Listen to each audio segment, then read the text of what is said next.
શું તમને ખબર છે કે દુનિયામાં એક એવી જગ્યા છે જ્યાં કોઈ જતું નથી? કારણ એ કે ત્યાં જવું એટલે તમારી મોત નિશ્ચિત છે. આ એક ટાપુ છે જે ભારતની નજીક બંગાળની ખાડીમાં આવેલો છે.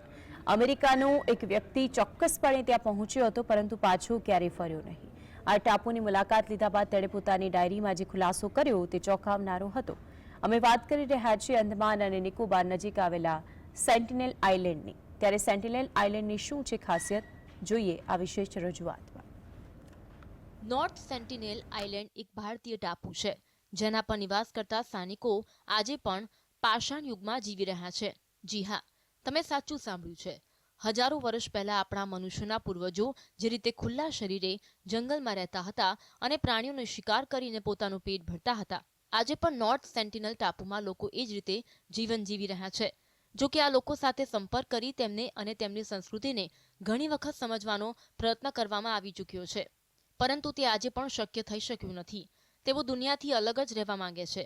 તેઓ અહીં કોઈ અન્ય કે અજાણ્યા માણસને જુએ છે કે તુરંત જ તેના પર હુમલો કરી દે છે. આવો જ એક હુમલાનો શિકાર અમેરિકાનો એક યુવક પણ બન્યો હતો.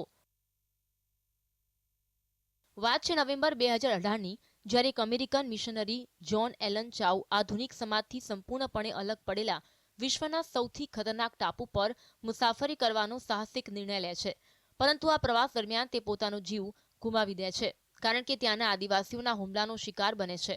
પરંતુ તેની હત્યા પછી તેની એક ડાયરી ચર્ચામાં આવી હતી, જેમાં જ્હોન એલન ચાઉ ખુલાસો કરે છે કે ત્યાં પહોંચ્યા બાદ તેણે જે જોયું છે તે ખૂબ જ ચોંકાવનારું હતું. જ્હોને તેની ડાયરીમાં લખ્યું હતું કે જ્યારે હું ટાપુના કિનારે પહોંચ્યો ત્યારે મેં જોરથી બૂમ પાડી કે મારું નામ જ્હોન છે, હું અને જીસસ તમને પ્રેમ કરીએ છીએ.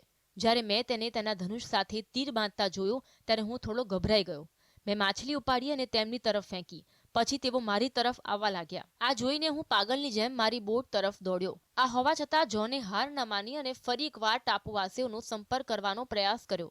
બીજી વખત સેન્ટિનેલ્સનો સંપર્ક કરવાનો પ્રયાસ પણ નિષ્ફળ ગયો હતો. જ્યારે જ્હોન ત્રીજી વખત તેમની સાથે વાટાઘાટો કરવાનો પ્રયાસ કરી રહ્યો હતો ત્યારે આદિવાસીઓએ તેને તીર મારીને મારી નાખ્યો હતો. પ્રથમ પ્રયાસના 2 દિવસ પછી જ્હોનની હત્યા કરવામાં આવી હતી.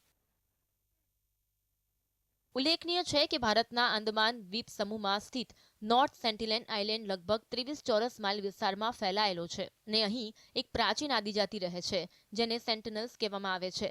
આ આદિજાતિ 60,000થી વધુ વર્ષોથી સંપૂર્ણ એકલતામાં જીવે છે અને આધુનિક સંસ્કૃતિથી સંપૂર્ણપણે અજાણ છે. આ આદિજાતિ દ્વારા હિંસક પ્રતિક્રિયા સાથે બહારના લોકોનો સંપર્ક કરવાના દરેક પ્રયાસને અવરોધિત કરવામાં આવ્યો છે.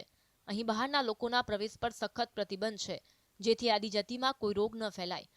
જો કે આ બધું હોવા છતાં જ્હોન એલન ચાઉએ આ ટાપુ પર ખ્રિસ્તી ધર્મ ફેલાવાનું જોખમ લીધું હતું. નોર્થ સેન્ટિનેલ આઇલેન્ડ અંદમાન અને નિકોબાર આઇલેન્ડનો એક ભાગ છે. અંદમાન અને નિકોબારમાં લગભગ 572 જેટલા આઇલેન્ડ છે, જેમાં માત્ર 38 જેવા આઇલેન્ડ છે જ્યાં લોકો રહે છે, જેમાંથી માત્ર 12 જ ટુરિસ્ટ માટે ઓપન છે.